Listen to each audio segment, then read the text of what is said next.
Welcome back, everyone, to Merge Conflict, your weekly developer podcast. Frank was talking about frequencies. Frank, why do my lights flicker? A little thing we like to call aliasing, James. So anytime you have two frequencies, the chances of them, and they're near each other, so say like 60 hertz to flash an LED on and off, and let's say 60 hertz to take photos to make a video. Those are the same frequency, but the chances of those clocks being perfectly in sync and the chances of them being in phase with each other, so them actually doing the on-off cycle exactly at the same time, is next to nothing, not happening. So what you get is sometimes constructive interference and sometimes destructive interference. And it's really all over the place because the phases are mismatched, so it could be either. Or if you're at a harmonic of one or the other, so one's at 30 hertz, 60 hertz, 120 hertz, think powers of 2, powers of 10. That's where the harmonics show up. Basically, they're just out of phase with each other. And so you're going to get bright spots and dark spots, and people give it all sorts of names. In engineering, it's just called aliasing. Whenever you're putting two waves on top of each other, you get constructive and destructive interference. Is this same principle applied to like CRT monitors? Because in CRT monitor world, like, if we CRTs, cathode tubes, Cathode ray tube. ray tubes. That's good enough, man. I mean, more than most people know. There was like consumer CRTs and also like pro CRTs, which also like handled them better. But often you would see this in older news reporting or on TV or like home videos where you take a video and then you'd see this band. You couldn't even see anything that was on CRTs, or I think even like early monitors as well. Is this the same exact thing? Yes, it is. But there's different things going on with a cathode ray tube. So CRT's TV was usually sent something like at 60 hertz, but interlaced. So it'd send the even scan lines and then the odd scan lines. And then on top of that, it's drawing from the top to the bottom with interlacing. So that's why you would get the moving interference pattern. Because if it's out of phase and you have something like a digital rolling shutter camera taking pictures of it, they're always going to be out of phase with each other. But that out of phaseness shifts over time too. And that's why you get the fun like band slowly scrolling through the CRT. Basically, I mean, it's a fundamental problem in all electronics where digital didn't solve anything because you're still taking something at an instance in time and not doing something at another instance in time, thus setting up a frequency, thus requiring perfect phase matching. So to get rid of it, and you totally can do this, you just match the phases. So you could match your camera's capture phase to the TV's refresh phase. So when the CRT is going back to the top scan line, you know not to take a picture, and then you wait for the TV to get through a full set of scan lines, which is weird because it's interlaced. Then you take a picture. And so you could actually, with good electronics, synchronize your camera to the TV. And you do that with a wire. And that's what the professionals did. So it was possible, and it still is today, possible to synchronize all this stuff. But honestly, no one buys that equipment anymore. The other trick you can do is just minimize the phase and out of phaseness. And I was mentioning that to you. You just do something that's not a harmonic of each other. So if you have 60 hertz you're recording at, flicker your LEDs at 97 hertz or something weird. So the constructive and destructive interference are just more random looking, basically. That makes and sense. Therefore, just the problem is it sets up a pattern, and people are really good at noticing patterns. So when you have the interference at the same rate all the time, it just looks weird. But if you like go high, go slow, and you can do that for LEDs, or go super fast, go to 250 hertz refresh rate, you just wouldn't see it. That makes a lot of sense. Now, you talked about something we're going to do almost like a crash course in 80s and 90s technology because kids just don't know anymore. So talked about CRTs, talked about scan lines. You also talked about something very fascinating, which is interlaced monitors and TVs. Now, when I used to go look for a TV back in my day, there was this distinguishing factor. It's like a lot of TVs were like 720, like early on. Well, most of them were 480. But it's actually higher. It's more like 530, but yeah. 530, yeah. And the original TVs weren't they weren't 16:9 ratio. They were 4:3 ratio as well. Or were they? I think they were 4:3. Yes, they were. You're talking about broadcast TV. So the signal is broadcast at 4:3. Something cool about CRTs that a lot of people don't think about, it's an analog system. You can drive that ray at all sorts of different ways. Like there's nothing saying that ray has to go across the screen, down a little bit, across the screen, down a little bit. That's just convention. The broadcast signal is actually commanding the little ray gun. There's a little ray gun in there. Go pew, pew, pew. And it's telling it what to do, like move down, draw this image, move down. So you could broadcast any aspect ratio. You could broadcast different densities. That's why I said it's closer to 530 than 480, because it was really what was the broadcaster doing. Now there are standards in broadcast. NTSC is a broadcast standard. PAL is a broadcast standard. So there's a difference between what the technology can do and what the standard says to do. That makes a lot of sense. And interestingly enough, I do think that a lot of television, normal television, broadcast television drives a lot of like why we have TVs a certain size and the certain ratios they are. And is a reason why we don't have, 22:9 or 21:9, which would be like what a lot of film and movies do, right? Anamorphic. And that's why the lens. My dad would always get upset. He would just buy this big, nice, brand new TV. It's just beautiful. And then play back a Blu-ray, right? And those are physical things that you'd put into thing and it'd play back. And then there'd be these bars on the top and bottom. He's like, I didn't pay to put these bars. And he'd be like, I'm going to zoom in. And there's like a fit. You're like, no, don't do that. What are you doing? Right. Well, and then, it's this whole thing. To really age myself, I remember when the HD standard came out and I was rolling my eyes back because they didn't adopt the film standard. The film standard is a lot more widescreen than whatever you want to call it, 1080p or whatever. The HD standard ended up being that aspect ratio, 16:9. Anamorphic is way wider than that. And it wasn't 4:3, which is what computers are. It was just this new made-up aspect ratio that was chosen for God knows what reason. A bunch of standards people decided that's the new stupid aspect ratio. And it was frustrating because you go out and buy this expensive TV and you still get the black bars. You still can't watch your anamorphic movie on a standard TV. Now, the actual, something a lot of people don't know, even anamorphic, even movie, they're all over the place. It could be 2:1, it could be 2.1:1, it could be 2.2:1. It's all over the place. It really depends on the lens and the actual film stock that director of photography chose. Yeah, that director has a lot of power there, and that's why I actually like a lot of movies that are filmed with IMAX film, which is a very expensive film, but they're also shot in 16:9. So if you watch The Dark Knight, is that right? They are, yeah. I didn't know that. Okay, cool. If you watch The Dark Knight, because it has to do something with the IMAX scale, like how they do the IMAX. If you watch The Dark Knight, the IMAX scenes fill your TV, and then it goes back to the 21:9 or whatever that he wanted. Yeah. Oh, I didn't know that actually. IMAX is cool. Like it's a physically larger film too. So like, talk about resolution. It's an analog world, but there's still resolution. There's a number of little silver particles that can jam onto a piece of film. And that actually dictates the resolution of the film. So I know IMAX is a higher density film and it's a physically larger plate. It's pretty cool. IMAX is cool, but I guess there's a reason it's more expensive. It's very expensive, but it's very, very beautiful. That's why they're usually shorter movies, because they're very, very expensive. And they're usually nature documentaries, because sucking in the natural surroundings with that high resolution that it can pull in gives you such a vibrant, if you're there, right? And you combine that with like a Dolby Atmos or something like that. It's just like stunning. But I want to bring back to the interlaced, because back in my day when I was buying TVs, there was something you had to pick between. You had to pick between a standard set, which was 1080i compatible, or a little bit more expensive set, which was 1080p compatible. Progressive scans versus interlaced scanning.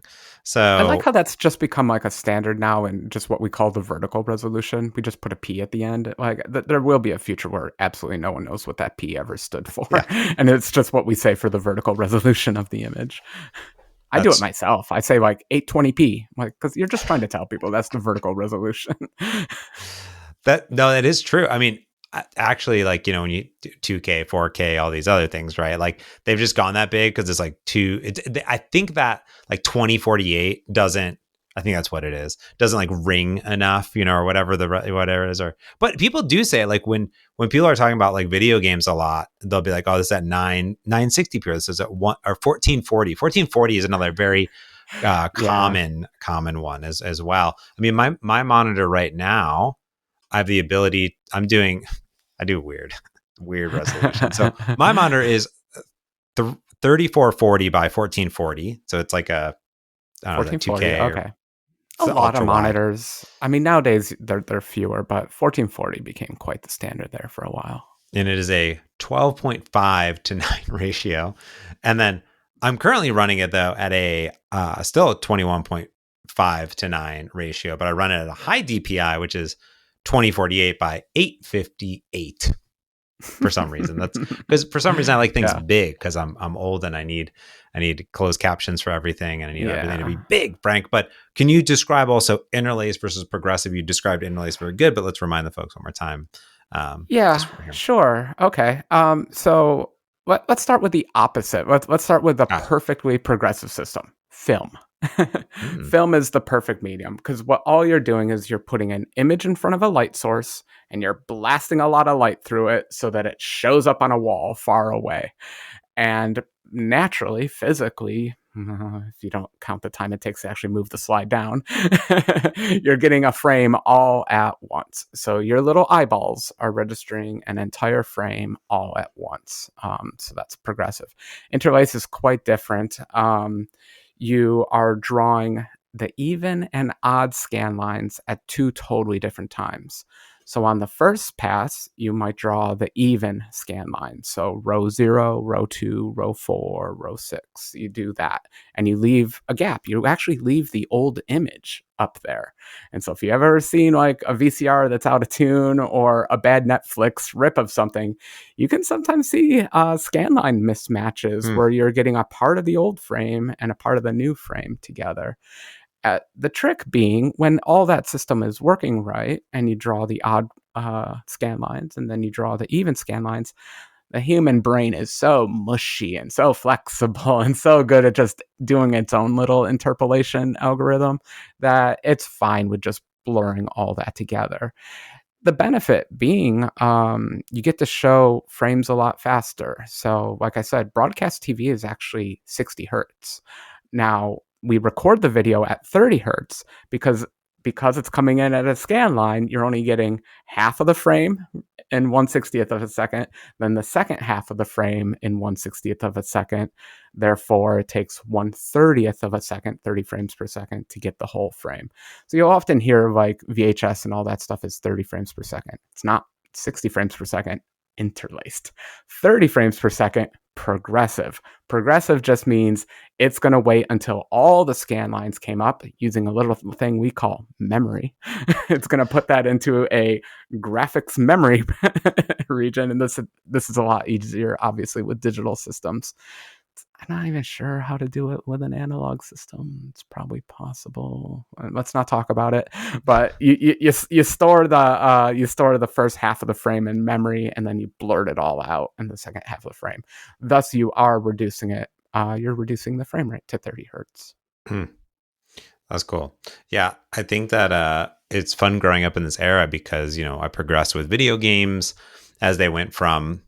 I think my original NES, if I remember, I had it hooked up to a old CRT monitor, but it didn't have any like red, white inputs at all on it. Okay, it only had an RF input. So RF for like antennas. So I actually got a, it's like an adapter that's an RF adapter that converts one signal to an RF signal to go into the TV. And it's like a little prongs. That's my earliest memory of doing that in general. I assume it's radio frequencies for RF. Yeah. Is that correct? Yeah. And most specifically, it's broadcast frequencies. So that little device is just pretending to be the airwaves out there. It's literally pretending to be an antenna and broadcast TV. And I want to be clear, when I'm saying broadcast, I mean literally like they are blurting this stuff out into the ether. And all you got to do is stick up a metal rod and you can get TV. I mean, Who knows if that'll exist in the future? But so that little device was it's kind of backwards, right? Because it's coming out of an Atari, which is a perfect little digital signal. All it wants to do is control a monitor, but it can't. So it actually has to encode it. It's almost a modem. It's basically a modem. Encode it into a broadcast packaging where color channel is separated from the brightness channel. They can multiplex some audio onto that too. And then it's sent at the standards NTSC or PAL. And then the TV receives it. It has to decode it then to drive the little ray guy and to drive the speakers and to present an image to the person. So that little RF box was basically a modem, but for video stuff and not for raw data communications. Yeah, and they had it. So I'm pretty sure like the little prongs that would you basically do like TV antennas, but they also had like ones. The most common one would be like a coaxial that comes out, which has been around with us forever. By the way, the little coax cable just doing its own thing. And the reason for that is cable decided to mimic the broadcast encoding also. So there really wasn't much of a difference between cable and broadcast, other than you are physically using a cable instead of yanking it out of the atmosphere. I'm pretty sure, at least for quite a while, cable just used standard broadcast encoding. Yeah, that's so super fascinating. And because, yeah, just like going through this era, like I just figured it out, not knowing exactly what it was doing. But now reflecting back, like it's crazy to think like that little tiny like gray box was doing like pure magic, and like the magic, like it was magic to me, but I didn't realize it was magic. So I'm like, oh, this is just a plug I plug in, right? But actually, like the complexity of the situation is like really advanced. It's really doing cool technology that like we don't need anymore. Well, maybe we need for some things, but if you're plugging in old stuff, but it's crazy to even think that you can't even really get a CRT monitor anymore to even try this stuff. You know what I mean? It's so hard. But it's fun. It's fun. I want to get back to that, but I have to ask the standard question. Were you a channel 2, channel 3, or channel 4 person? Because you can choose 2. That on that little... Ooh, 2. You're a weirdo. Oh, always 3. 3 for life. Right in the middle. No.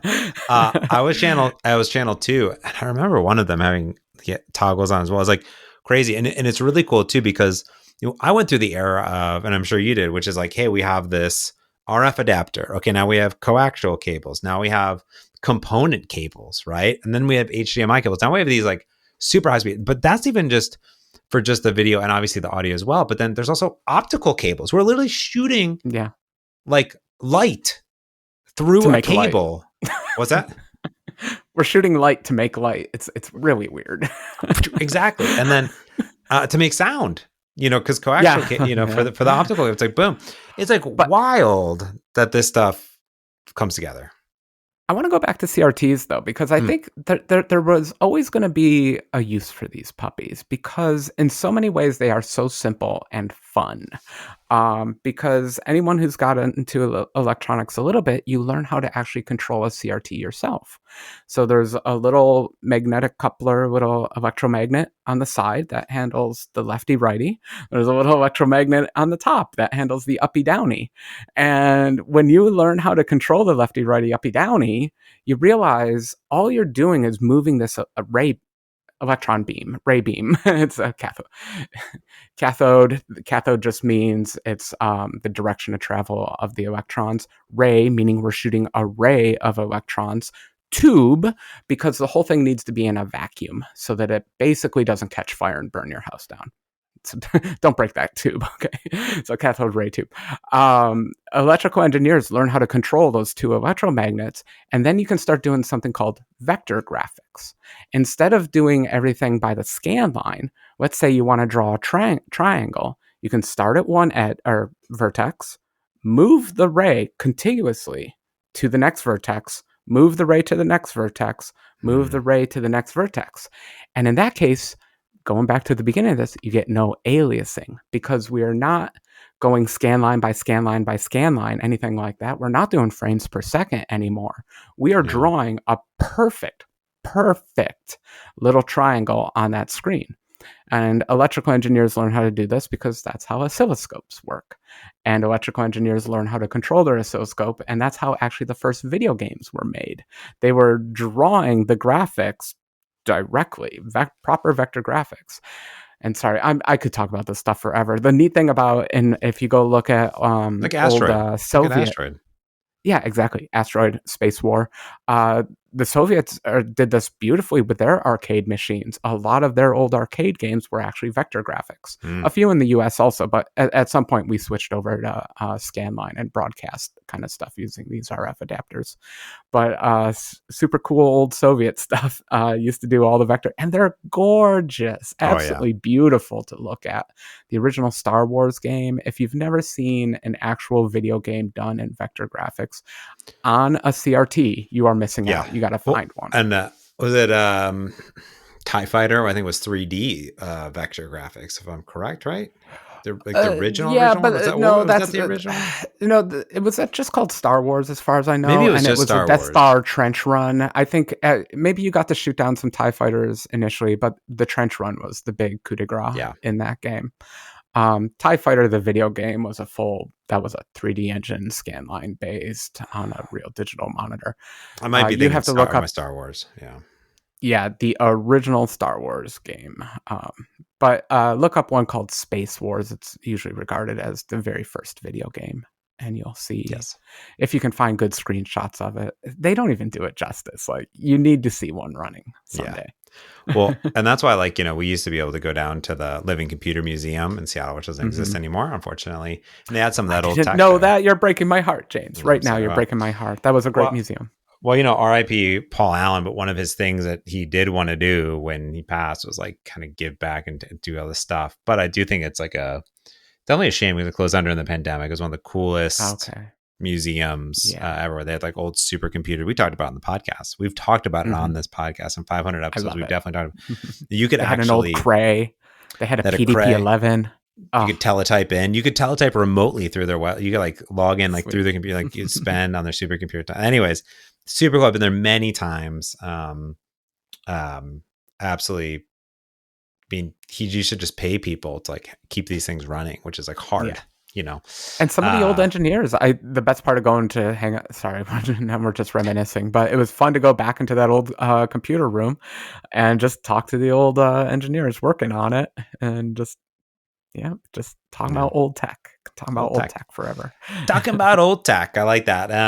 That's what we do here. Well, I find this all very fascinating because I've just kind of, been reliving some of that retro stuff over the last few years we've talked about with different retro video games. I think about, I have a little Game & Watch. I was just at the Nintendo Museum in Japan and just reliving some of that early stuff. It's so cool to kind of go back on. And I think that I feel really humbled to live through this era of TVs and games and some of this technology that's obviously standardized now. We have these huge, crazy TVs everywhere, and it just kind of is what it is. And these supercomputers in our pocket, but we have to live through this multi-generational shift, right? You think about the original NES coming out in the 80s, before I was born.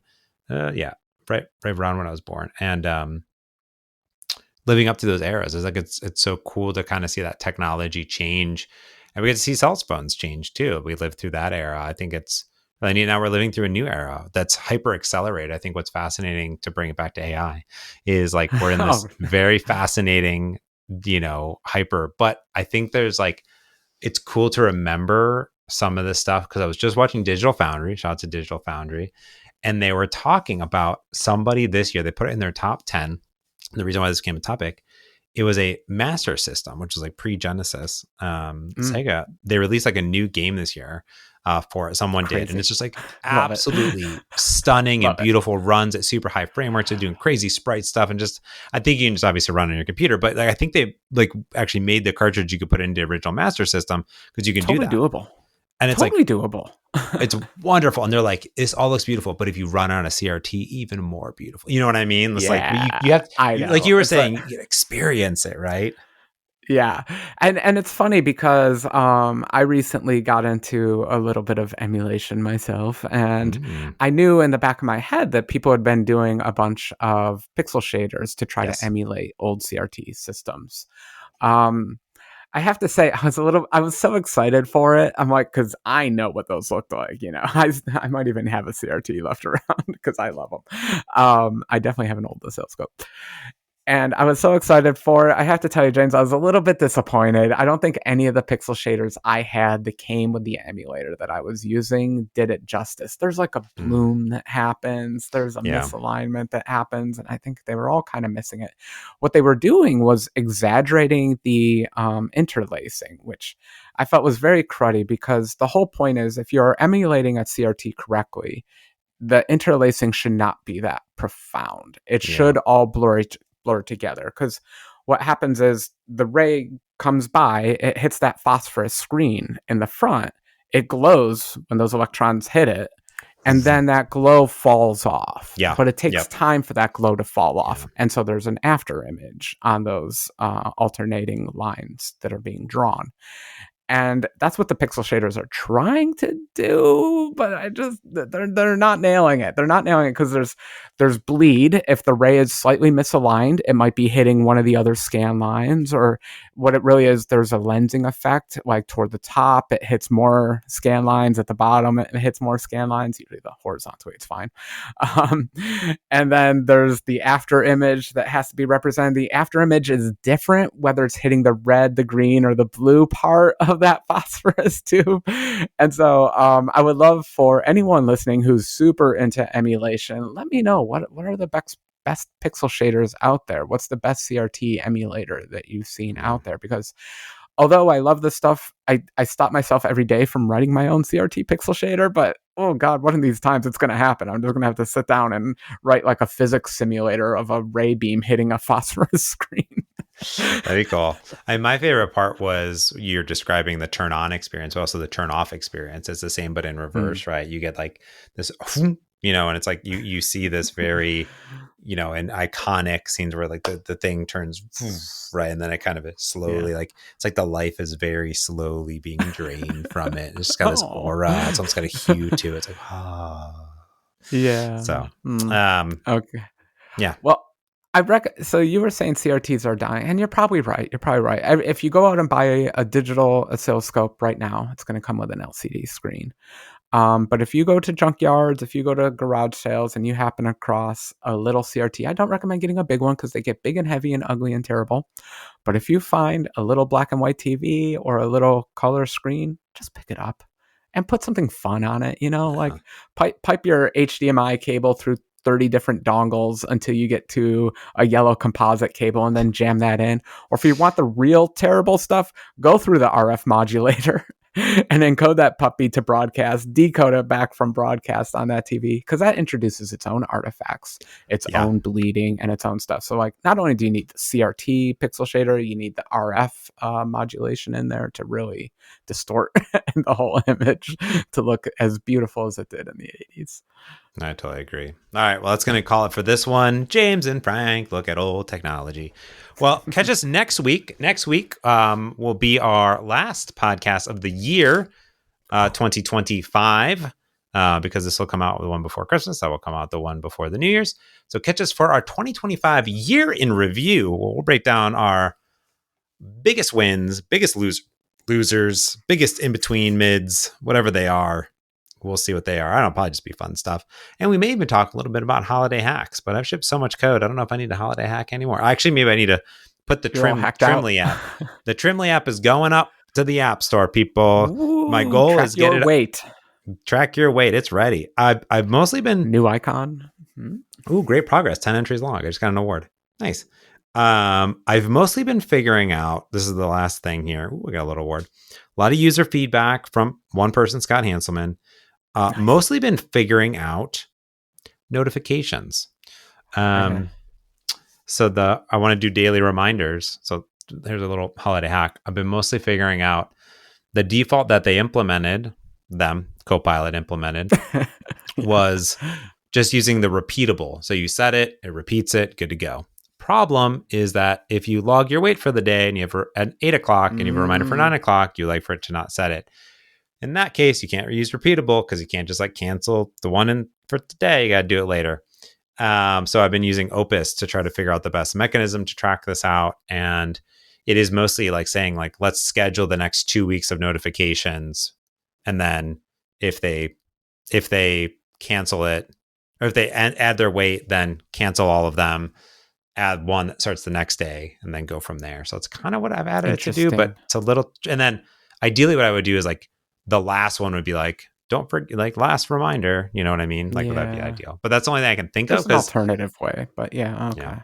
But anyways, that's been my one struggle, but I think it's pretty close, and things like that, but we'll see. But all the Swift data, all the stuff seems to be working, so I'm excited about it. So it'd be nice to get it up on the App Store. I got new icons, everything like that. So we'll give a final update and see if we do it by the New Year's.